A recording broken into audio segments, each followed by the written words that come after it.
Bonjour à tous. Donc Nicolas Picard, EDF Énergie Nouvelle. Je suis en charge de tous les aspects emploi et formation pour le projet éolien en mer. Donc on développe au large de Fécamp. Et là donc je vais vous présenter plus spécifiquement les activités d'exploitation et de maintenance qui sont liées à un projet éolien en mer et notamment ce qu'on va développer depuis Fécamp à l'horizon 2017-2018. Donc avant de basculer spécifiquement sur l'activité d'exploitation et de maintenance, je vais vous parler de l'éolien en mer pour comprendre justement comment fonctionne un parc éolien en mer et du coup les besoins en maintenance qui y sont associés. Donc un parc éolien en mer est constitué de plusieurs éléments. Donc évidemment les éoliennes que vous voyez sur la droite de l'écran. Donc ces éoliennes au large de Fécamp, on va en mettre 83. Ces éoliennes, la particularité qu'elles ont par rapport aux éoliennes que vous pouvez voir actuellement sur du terrestre, c'est qu'elles ont une toute autre dimension. Là, on est sur des éoliennes qui font 100 mètres de haut, des pales qui font 73 mètres 50. Donc vraiment, on bascule dans autre chose, sachant qu'aujourd'hui, sur du terrestre, on est plutôt sur du 50 à 60 mètres de haut. Ces éoliennes en mer, donc, elles sont toutes raccordées par des câbles. Donc je ne sais pas si vous voyez les câbles là sur la partie droite. Ces câbles qui permettent à l'électricité, à l'énergie de sortir de ces éoliennes. Et ces câbles sont tous raccordés à un poste électrique en mer, ce que vous voyez au milieu. Et c'est depuis ce poste électrique en mer qu'on va faire partir l'énergie et l'amener jusqu'à terre. Donc vous voyez cette partie à terre, donc le raccordement électrique là. Et donc ce raccordement électrique, nous on le fera à Senneville, donc juste au-dessus du Havre. Donc vous voyez que ça fait un certain nombre d'éléments. Évidemment, par rapport au terrestre, la spécificité, c'est qu'il y a des fondations. Je vais y revenir tout à l'heure sur les fondations.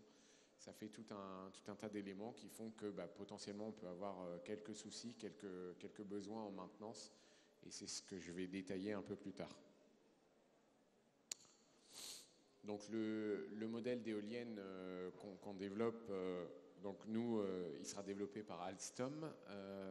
Donc Alstom, que vous connaissez, qui est un grand groupe français, donc qui a développé cette Aliade 150. Donc 150 étant la largeur du rotor, donc les pales plus le moyeu central fait 150 mètres. Donc une grande surface de contact, une grande surface pour attraper le vent. Chaque pale faisant 73 mètres 50 et le mât, la hauteur du mât étant de 100 mètres. Cette éolienne, elle fait 6 mégawatts. Donc 6 mégawatts, si vous voulez un petit comparatif, aujourd'hui sur tout ce qui est installé en Europe, en mer, on est en moyenne à 3,6 mégawatts. Donc là, vraiment, on entre dans une autre dimension au niveau de cette éolienne. Production annuelle du parc, donc 1800 gigawattheures. Ça fait plus de 700 000 habitants. Donc ça commence effectivement à couvrir un certain nombre de personnes. C'est aussi la spécificité de l'éolien en mer. Le poids total d'une éolienne, donc fondation, mât, pale, etc., c'est plus de 2000 tonnes. Donc en termes de chargement, navire et autres, ça commence à faire des poids importants. Spécificité également de cette éolienne, contrairement à ce que vous pourrez voir par rapport à d'autres technologies, c'est qu'on est en absence de multiplicateur, donc il n'y a pas de boîte de vitesse dans cette éolienne, ce qui peut réduire potentiellement les risques de panne de la machine. Donc la caractéristique d'un parc éolien en mer, contrairement à ce qu'on trouve à terre, c'est ses fondations. Donc si vous regardez tout à gauche, là, vous avez le système terrestre. Donc une éolienne terrestre, elle est scellée à terre simplement. En mer, il lui faut une fixation beaucoup plus stable, puisqu'elle est soumise notamment au courant marin. Et en fait, le choix de ces fondations se fait en fonction de la nature des fonds marins. Donc si vous avez des fonds qui sont plutôt mous, tendres, vous allez pouvoir plutôt adopter une technologie du type de celle que vous voyez à gauche, c'est-à-dire un monopieux que vous allez pouvoir enfoncer de 15-20 mètres dans les fonds marins. Si en revanche vous avez des sols qui sont plus durs, plus compliqués à travailler, vous allez adopter ce qu'on va adopter ici sur Fécamp, c'est-à-dire ce type de fondation gravitaire béton. Donc en fait le principe étant d'avoir un gros plot en béton qui fait une 50aine de mètres de haut, dans lequel vous allez mettre du sable, des graviers, etc. pour le faire descendre au niveau des fonds marins. Entre deux, c'est de la technologie, on va dire, intermédiaire par rapport à des fonds qui seraient voilà, un peu plus compliqués à travailler que pour mettre des monopieux, mais qui permettent quand même de s'enfoncer dans le sol. Donc là, ça vous permet d'avoir un petit panorama, et sur l'exploitation maintenance, c'est quand même intéressant d'avoir un panorama des projets en cours et qui seront développés. Vous voyez sur ce panorama, donc, il y a 4 projets actuellement en cours, pas forcément gérés par nous, mais bon, ça permet de voir, grosso modo, une base de maintenance, c'est une centaine de personnes, donc ça veut dire que sur les métiers de l'exploitation maintenance, si on regarde les 4 projets qui sont déjà en cours et les 2 nouveaux projets, donc les 2 nouveaux projets, on ne sait pas forcément qui va les gérer, mais a priori, ils devraient démarrer leur développement au printemps de cette année. Ça fait en tout 6 lieux pour la maintenance en France, ce qui veut dire 6 fois une centaine de personnes. Donc ça laisse quand même des perspectives intéressantes. Ça laisse plus de 600 emplois qui seront créés sur l'exploitation et la maintenance. Je vais revenir sur les métiers un peu plus tard dans la présentation. Voilà, donc vous voyez que ça balaye grosso modo le grand ouest, grand nord-ouest de la France, du Tréport jusqu'aux îles Dieu et Noirmoutier. Le projet éolien en mer de Fécamp, plus spécifiquement. Donc là, ça vous permet de voir les acteurs. Si vous avez l'occasion après ou que vous êtes déjà passé, vous aurez vu qu'on est quelques-uns sur chaque stand. Donc les acteurs de ce projet pour Fécamp, c'est EDF Énergie Nouvelle. Donc EDF, vous connaissez, énergéticien évidemment. EDF Énergie Nouvelle, c'est la filiale qui travaille plus spécifiquement sur les énergies renouvelables. Donc l'éolien, l'hydrolien, le photovoltaïque, entre autres. Dong Energy. Dong Energy, c'est un Danois qui travaille avec nous sur le projet. Dong Energy, donc c'est un équivalent, si vous voulez, d'EDF au Danemark, et surtout la spécificité qu'ils ont, c'est qu'ils font de l'éolien en mer depuis le début des années 90. Donc en France, on a un petit peu de retard. Hein. Vous voyez que ce genre de forum est là aussi pour montrer, on va dire, des métiers de demain et même presque d'aujourd'hui. Dong Energy, l'avantage, c'est qu'on a des échanges avec eux et on bénéficie de leur retour d'expérience pour justement travailler de manière la plus précise possible et la plus organisée possible sur ce type de projet. WPD Offshore, ce qu'on appelle un développeur de parc, en fait, la spécificité d'un parc en mer, c'est que on est en mer justement, donc il y a des usagers de la mer, que ce soit des marins, des plaisanciers, des gens qui s'occupent des problématiques environnementales. Donc WPD Offshore travaille en fait en amont sur la zone pour, on va dire, concerter toutes ces personnes-là et faire en sorte que le projet convienne à tous les acteurs de la mer au sens large. Enfin, donc on a un partenaire évidemment pour faire ces machines, là, cette Aliad 150 que vous avez vu, notre partenaire qui s'appelle Alstom et qui est donc leader mondial dans le domaine des équipements industriels sur la production d'énergie. Et cette Aliad 150, en fait, c'est la machine aujourd'hui la plus puissante installée en mer. Elle a été installée en pré-série à terre, donc au Carnet, qui est entre Nantes et Saint-Nazaire, il y a maintenant 2 ans. Et là, elle est installée en mer, donc au large de la Belgique. Il y a un exemplaire qui est installé en mer, qui tourne depuis l'automne 2013. Et donc, c'est ces machines-là qu'on va installer au large de Fécamp. Pour comprendre un peu mieux le projet, je vais vous passer un petit film qui va vous permettre de voir un petit peu comment est organisé ce type de projet et comprendre pourquoi ça va avoir des impacts sur la région et notamment notre base de maintenance qui va se mettre en place du côté de Fécamp.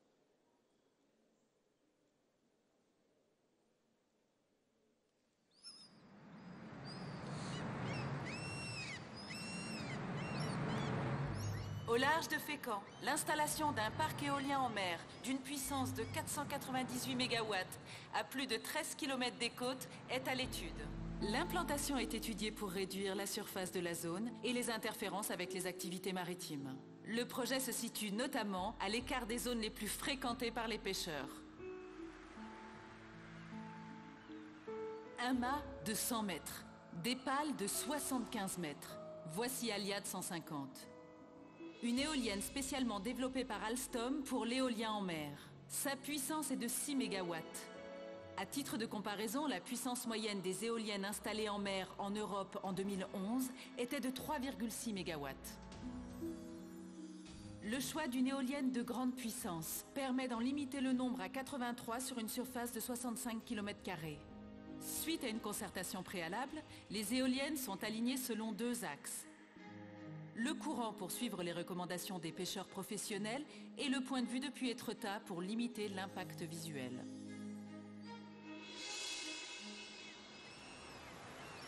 Un groupe de travail réunissant les pêcheurs et les acteurs de la filière étudie et quantifie les effets possibles sur les activités de pêche ainsi que les meilleures solutions à apporter. Le projet se situe à l'écart des zones les plus pêchées. Les projets de parcs éoliens sont un moteur de développement industriel.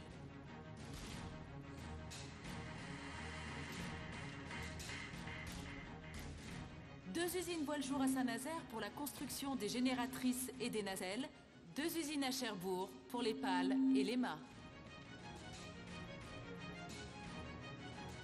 Au Havre, une usine est prévue pour la construction des fondations et une seconde pour l'assemblage des éoliennes.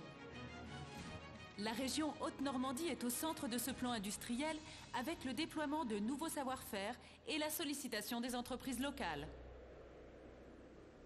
Des observations sur le terrain sont en cours pour étudier l'effet du projet sur les oiseaux, les mammifères marins, les poissons, la faune et la flore sous-marine et l'évolution du trait de côte.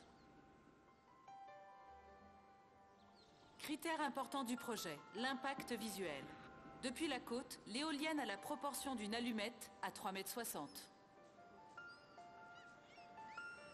L'implantation prévue minimise la visibilité sur l'horizon et limite les effets sur le paysage. L'état actuel des études géotechniques nous a amenés à choisir la technologie des fondations gravitaires. Leur mise en place est la première opération du chantier. Construites sur le port du Havre, les fondations seront ensuite remorquées jusqu'à leur site d'implantation. Un navire spécialement conçu achemine et hisse les composants. Une équipe de spécialistes les installe. Inutile de préciser que l'opération est complexe. Ceci est un exemple caractéristique de l'arrivée de nouveaux savoir-faire dans la région. Les éoliennes sont mises en service à mesure de leur installation et raccordement. Le coût de construction du parc éolien au large de Fécamp est de 2 milliards d'euros. Le parc est relié à un poste électrique en mer. Ce poste est raccordé par des câbles sous-marins et souterrains à un poste électrique sur la commune de Senneville, près du Havre. La production électrique du parc de Fécamp sera équivalente à la consommation électrique annuelle de 770 000 habitants, soit 60% de la population de Seine-Maritime. Le parc demandera une maintenance continue qui sera réalisée depuis le port de Fécamp. Une centaine de personnes travailleront à l'exploitation et à la maintenance du parc, avec ici aussi un savoir-faire nouveau et spécialisé. Le projet se développe pendant une dizaine d'années. Concertation préalable, débat public, études techniques et environnementales, enquête publique et autorisation, fabrication, montage, raccordement et mise en service. Le projet est une opportunité pour les régions en termes d'emploi, de savoir-faire et d'industrie. La naissance d'une nouvelle filière durable s'appuie sur le développement d'activités locales.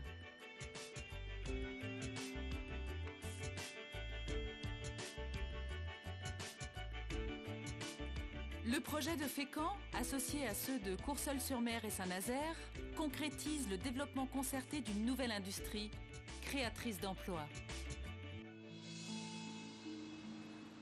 Respectueux de l'environnement, de la pêche et du patrimoine, il participe au développement des énergies renouvelables en France.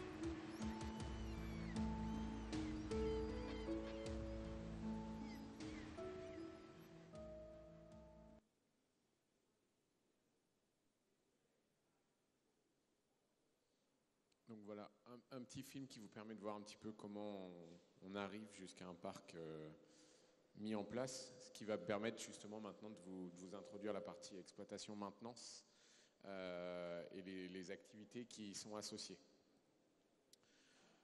Donc pour ça, on va le faire en deux parties. On va faire une partie plus retour d'expérience sur ce qu'on connaît déjà. Donc je vous le disais tout à l'heure, on a un partenaire danois qui s'appelle Dong Energy qui fait depuis plus de 20 ans de l'exploitation de la maintenance de parcs. Donc je vais vous montrer un petit peu comment ça fonctionne. D'un autre côté, donc EDF Énergie Nouvelle a déjà un certain nombre de parcs en France et à l'étranger, donc d'éoliennes terrestres à gérer et à maintenir. Et puis, je vous ferai une projection sur ce qui va se passer à Fécamp, donc en termes d'organisation et en termes notamment de déclinaison emploi et compétences attendues. Donc voilà, là, ça vous permet d'avoir une petite idée de comment ça a commencé avec cette photo que vous voyez en haut là sur les bateaux de Dong, donc au début des années 90, et vous voyez maintenant le bateau rouge là qui est en bas. Ça vous permet d'avoir une idée de ce qu'on appelle un navire de servitude, donc ces bateaux qui emmènent des techniciens de maintenance jusqu'à l'éolienne, qui les déchargent sur les éoliennes et qui viennent les rechercher en fin de journée une fois que les opérations sont réalisées. Donc bien savoir qu'effectivement on est dans un milieu marin, donc avec les aléas météo que cela engendre, qu'il y a plusieurs types de maintenance. On a une maintenance dite préventive, c'est-à-dire qu'on va voir les éoliennes avant même qu'il y ait un quelconque problème, justement pour suivre un petit peu ces éoliennes, suivre le poste électrique en mer, voir un petit peu ce qui s'y passe. On privilégie nos périodes de maintenance et suivi des machines plutôt sur la période de printemps-été et une formation des personnels plutôt l'hiver. Alors évidemment tout ça reste théorique puisque si on a le moindre problème sur les éoliennes, il faut essayer d'intervenir quand même. Et ce qu'il faut savoir, c'est également que donc il y a une maintenance qui est gérée directement à proximité du site, donc ce qu'on va trouver à Fécamp par rapport à ce parc, donc qui sera à une quinzaine de kilomètres des éoliennes. Et puis il y a une maintenance dite lourde qui concerne les grands composants. Si par exemple on a un souci sur une de ces pales que vous avez vues, ça va être directement un retour à l'usine. Donc vous avez vu que les usines de pales sont sur Cherbourg. Donc il y aura une fabrication de nouvelles pales sur Cherbourg et un réacheminement de la pale directement sur le parc. Donc là, petite expérience du terrestre. Donc EDF Énergie Nouvelle gère un certain nombre de parcs terrestres répartis sur toute la France. Bon, principalement quand même sur le nord et l'ouest où on trouve plus de vent avec une préférence pour les panneaux photovoltaïques sur le sud. Donc on couvre également des pays européens et des bases aux États-Unis. Donc ce qu'il faut savoir dans une activité d'exploitation de maintenance, je vais y revenir tout à l'heure, mais c'est que cette personne que vous voyez là derrière les écrans est plus en exploitation, en supervision, c'est-à-dire qu'il gère le parc à distance. Un parc éolien en mer, c'est rempli de capteurs et avec ces capteurs, on reçoit un certain nombre d'informations, que ce soit sur la fiabilité des machines ou sur leur performance. On va y venir tout à l'heure. Ça permet également de gérer un accès sur site pour éviter qu'une personne qui n'est pas habilitée vienne sur le parc, essaye d'entrer dans une éolienne. Ça permet également une communication réelle entre la terre et la mer, puisqu'il faut que tout le monde agisse en toute sécurité en permanence. Maintenant, donc, pour ce qui est du parc de Fécamp spécifique.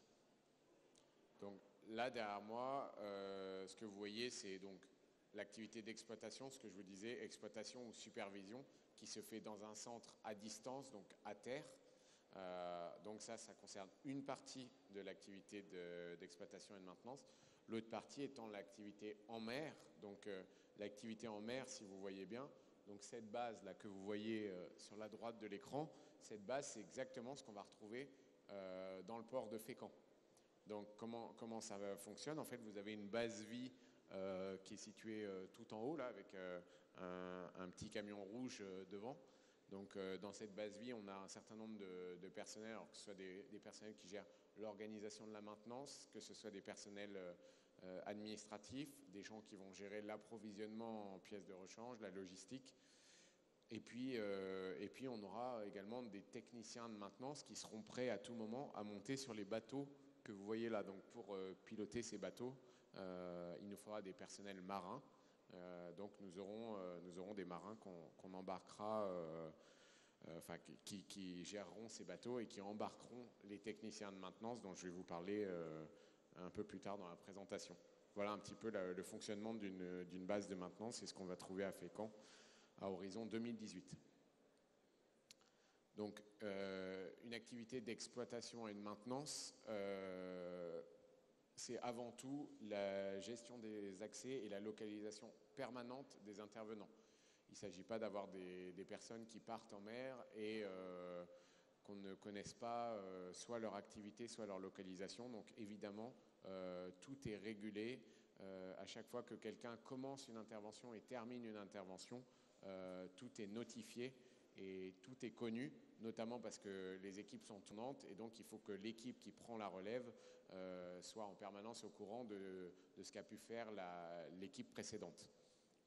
Il y a donc à terre, avant même de partir, une préparation et à l'issue un suivi des interventions. Au niveau de l'exploitation, donc comme je vous disais tout à l'heure, c'est un suivi permanent, donc 24 heures sur 24, 7 jours sur 7 à terre, donc contrôle à distance. Donc c'est un contrôle qui sera commun à l'ensemble des parcs éoliens en mer que nous allons gérer. On reçoit en fait et on traite les alarmes et à partir de là, une fois que le diagnostic est posé, c'est là qu'on décide de l'opération de maintenance qui va être à mener. Donc à partir de là, c'est là qu'on va déclencher en fait l'alerte auprès du centre de maintenance, donc le centre de maintenance que je vous ai montré qui est vraiment bord à quai et qui va pouvoir ensuite démarrer ces opérations. Dans ce centre d'exploitation, on a également le suivi des performances puisque l'objectif quand même d'un parc éolien en mer, c'est de fournir la population en électricité. Et donc pour ça, il faut que les éoliennes soient les plus efficaces possibles. Ce qu'il faut savoir, c'est qu'une éolienne, donc, ça ne peut démarrer qu'avec un vent minimum et si on dépasse un petit peu au niveau du vent, donc si on dépasse aux alentours de 90 km à l'heure, on est obligé d'arrêter les éoliennes sous peine de casse. Au niveau de la maintenance, donc ce qu'on fait depuis la base de maintenance, évidemment on a la maintenance préventive, c'est-à-dire aller voir sur place ce qui se passe pour des simples opérations de contrôle. On a également, à partir du moment où on a eu une alerte, un diagnostic sur site des incidents, une surveillance du matériel. Des fois ça peut être juste un capteur qui donne une mauvaise information, donc on va vérifier ça sur site.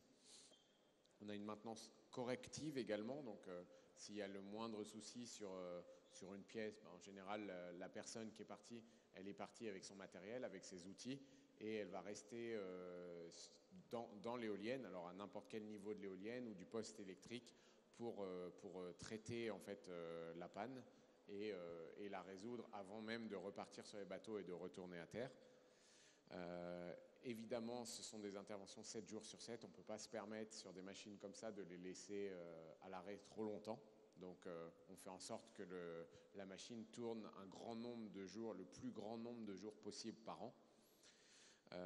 Et évidemment, on a une gestion des pièces de rechange. Donc je vous le disais tout à l'heure, on a soit les petites pièces, donc on a un approvisionnement en petites pièces qui est fait directement sur la base et on part avec ces petites pièces sur les bateaux,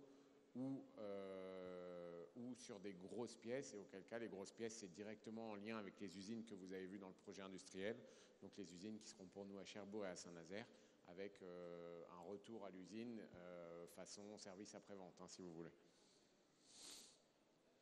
Voilà, là vous avez le schéma justement de l'exploitation et de la maintenance, donc une détection des alarmes dans le centre d'exploitation, le centre de supervision, et ensuite un diagnostic des pannes et une maintenance corrective sur site.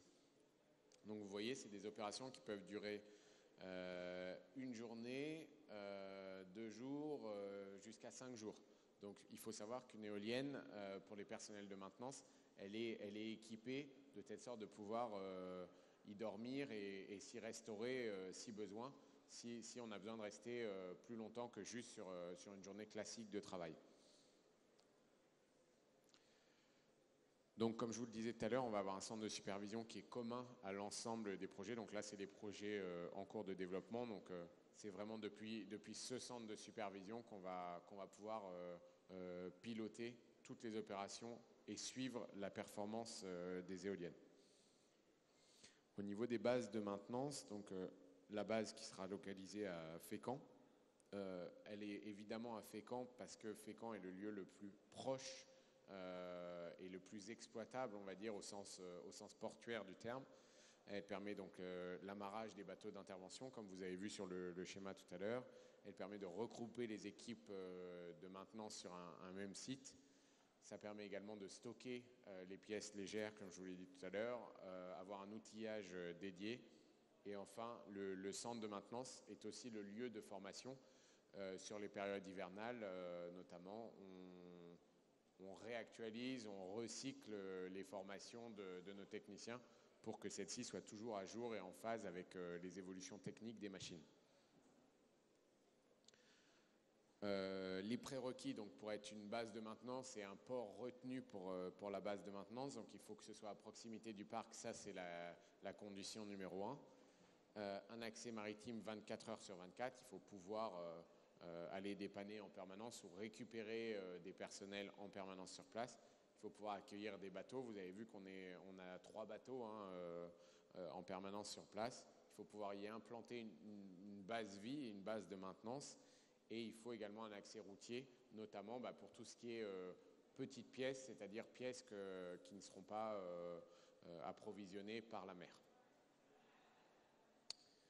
Voilà les types de maintenance. Donc j'en ai parlé un peu tout à l'heure. Maintenance préventive, donc c'est plus faire des visites régulières des machines pour éviter justement les pannes. La maintenance corrective, donc que ce soit pareil sur le poste électrique ou les éoliennes, c'est diagnostiquer les anomalies et remplacer les composants si besoin. En cas de composants majeurs, c'est toujours en lien avec les usines. Donc, dans une base de maintenance, on a 2 types de moyens de transport. On va trouver les bateaux. Donc les bateaux, j'en ai déjà parlé à plusieurs reprises. Donc on est utilisation de 2 à 3 bateaux. On a toujours un bateau de rechange au cas où il y aurait des soucis. On fait en sorte de préférence que le travail se déroule sur la journée. Maintenant, je vous l'ai dit, c'est pas impossible qu'on puisse devoir rester plusieurs jours sur l'éolienne, auquel cas on peut y vivre sans problème dans une éolienne. Une éolienne au pied, c'est 8 mètres de diamètre, donc il y a de quoi prendre ses aises en fait dans le bas d'une éolienne. Au niveau du deuxième moyen de transport, donc ça peut être un hélicoptère si les conditions météo ne permettent pas d'accéder au parc. On peut avoir recours à un hélicoptère. Donc ça c'est notamment quand la mer est déchaînée et que on a des personnes soit amenées sur place pour diagnostiquer, soit à récupérer après une intervention en mer. C'est principalement pour les dépannages légers. Il ne s'agit pas d'élitroyer quelqu'un avec des composants trop lourds. Donc la personne est élitroyée sur la nacelle. Donc la nacelle, vous voyez, c'est cet élément rouge que vous voyez là, qui permet une entrée dans la partie motrice plutôt de l'éolienne. Et tout se passera depuis une base héliport, on va dire, donc avec un démarrage depuis l'héliport des techniciens de maintenance qui seront embarqués par ces pilotes d'hélicoptères. Les métiers associés maintenant. Donc effectivement, on est quand même sur un forum qui parle métier, formation. Ce qu'il faut savoir, c'est que les métiers dont on parle là, c'est des métiers dont on va avoir besoin à partir de 2018. J'en parle pour la base de Fécamp. C'est vrai pour l'ensemble des parcs là, qui sont en cours. Actuellement, nous, on développe 3 parcs à Fécamp, Courseulles-sur-Mer et Saint-Nazaire.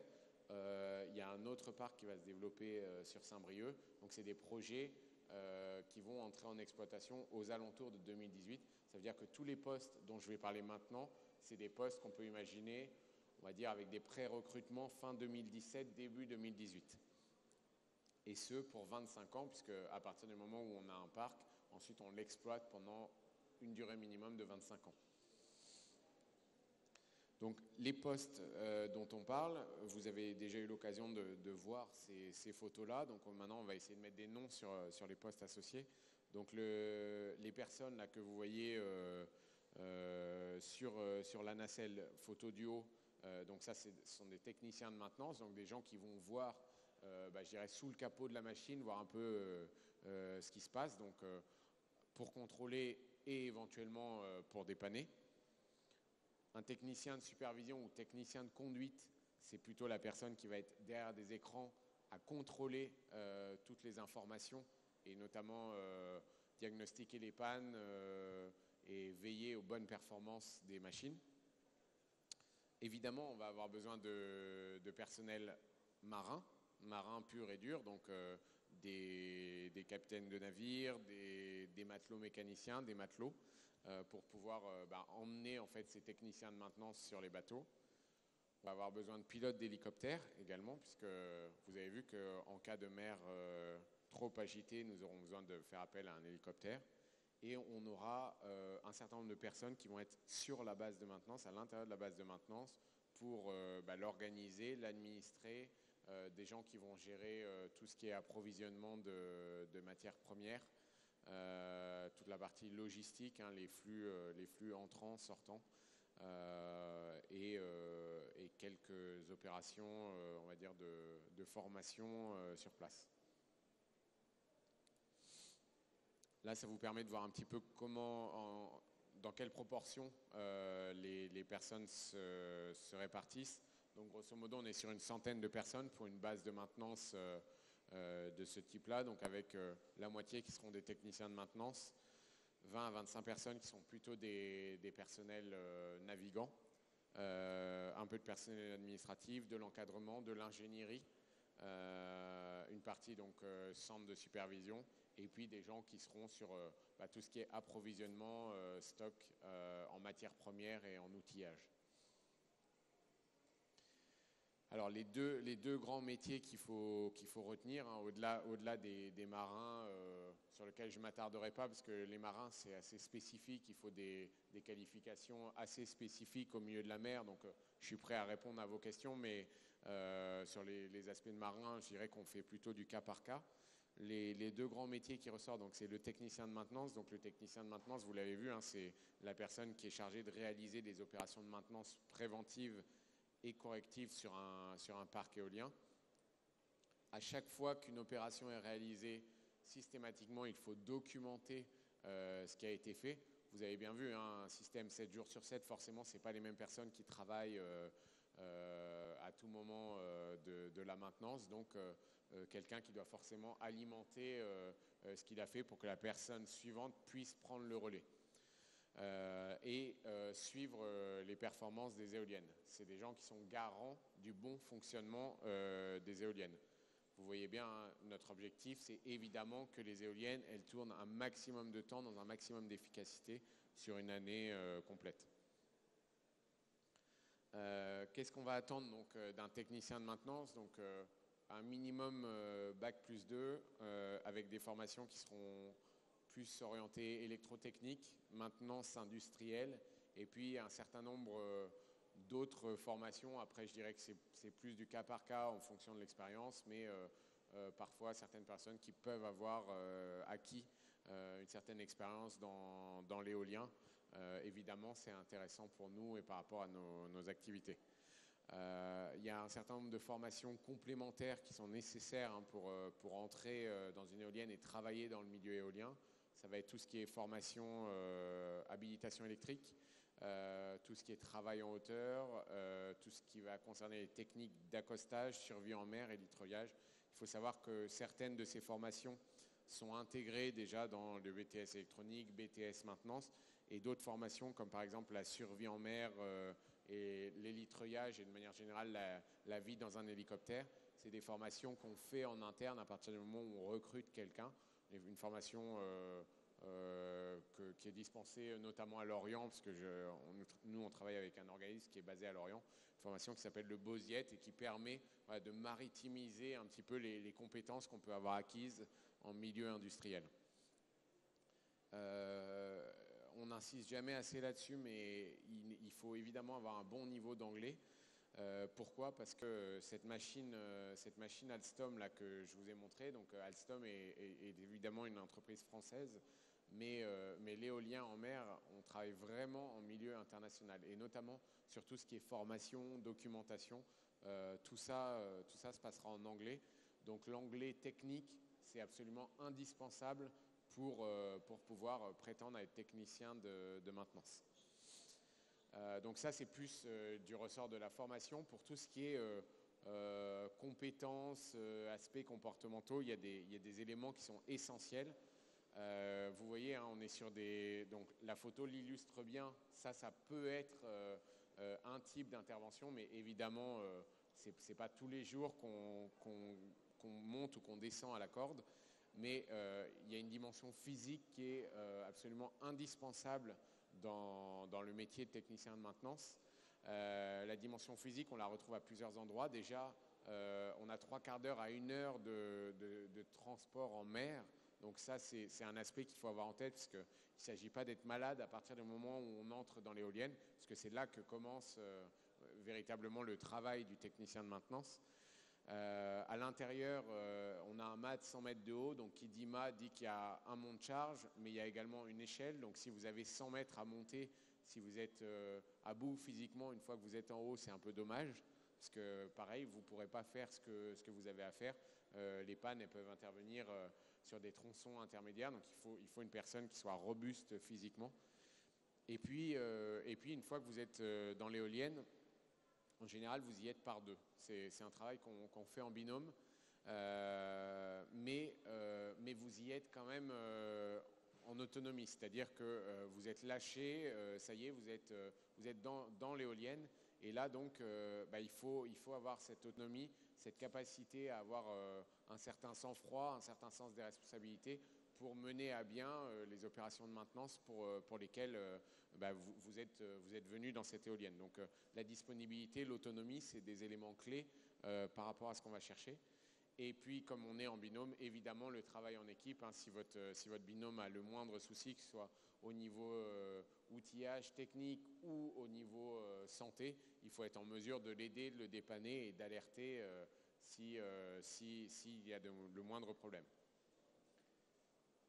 Le deuxième grand métier, c'est le technicien de supervision. Vous pourrez le voir aussi sous la forme technicien de conduite. Donc, c'est plutôt quelqu'un qui va être derrière des écrans en charge de veiller au bon fonctionnement du parc. Donc ça, c'est un métier 24 heures sur 24. Je ne sais pas si certains d'entre vous ont déjà eu l'occasion de travailler sur des grandes unités de production, mais voilà, c'est tous les métiers de la conduite, hein, c'est assez classique. Donc c'est suivre en temps réel la production, les informations relayées par des centaines, des dizaines de capteurs qui sont sur le site, donc qui vont surveiller à la fois les machines, mais le parc dans sa globalité. Évidemment, c'est commander l'arrêt si le vent dépasse une certaine limite, veiller au fonctionnement même à vitesse réduite des éoliennes quand on a à le faire, et au redémarrage des éoliennes quand elles ont été arrêtées, soit pour des opérations de maintenance, soit parce que le vent n'était pas suffisant dans le parc. Donc pour être technicien de supervision, pareil, c'est un bac+2 minimum avec De manière générale, donc, des connaissances importantes en électricité ou en électrotechnique, puisque c'est bien de cela dont il s'agit. Automatisme éventuellement, mais toujours niveau bac plus 2 minimum, si possible avec une connaissance des machines, voire une expérience en milieu éolien.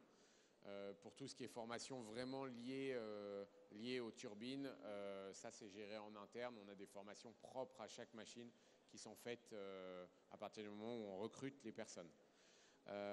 Au niveau donc des compétences et du savoir-être, donc c'est évidemment des très bonnes connaissances techniques. Il faut qu'à partir du moment où il y a un souci sur un capteur et une information qui est remontée sur l'écran, il faut savoir gérer cette information. Il faut évidemment avoir un bon niveau en informatique puisque tout est fait depuis les ordinateurs dans ce centre de conduite. L'anglais est indispensable pour la même raison que ce que j'évoquais tout à l'heure, c'est-à-dire que les machines, les formations, la documentation, tout est en anglais. C'est un travail posté, hein, je vous l'ai dit tout à l'heure, il y a une supervision 24 heures sur 24, 7 jours sur 7, donc on a des équipes qui tournent sur ces postes-là. Et il faut évidemment avoir un sens des responsabilités important, un sang-froid également, puisque c'est depuis votre poste, en tout cas le poste de technicien de conduite, que démarrent les opérations d'exploitation puis de maintenance. Donc il faut absolument que les personnes qui vont assurer la maintenance derrière aient eu les bonnes informations et les bonnes instructions pour pouvoir démarrer la procédure de maintenance. Voilà, je crois que j'ai fait à peu près le tour sur le sujet. Vous avez pu voir un peu le fonctionnement d'une activité. S'il y a des questions, je suis à votre écoute. Pour toute information globale sur le projet, suivi du projet, notamment besoin en recrutement tout au long de la vie du projet, vous avez ici là, le site Parc éolien en mer de Fécamp. Donc c'est là-dessus qu'on va avoir vraiment toutes les informations sur la vie du projet dont je vous ai parlé aujourd'hui. Voilà. Donc je ne sais pas s'il y a des questions, besoin de compléments d'informations.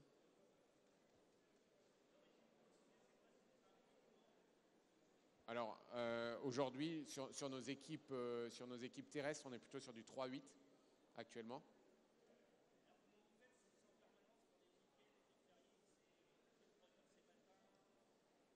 Oui, vous voulez dire au niveau des équipes? Ouais. Oui, tout à fait. Alors après, bon, ça c'est des choses qui sont un peu propres à l'entreprise, donc je ne peux pas rentrer dans ce détail-là, mais éventuellement je pourrais vous apporter de l'info. Si vous voulez, posez-moi la question sur la rubrique contact du site internet et je vous répondrai à cette question-là.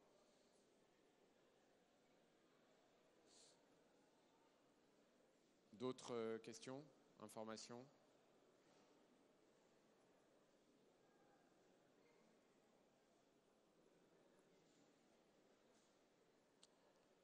Écoutez, je vous remercie de votre attention et je vous souhaite une bonne visite.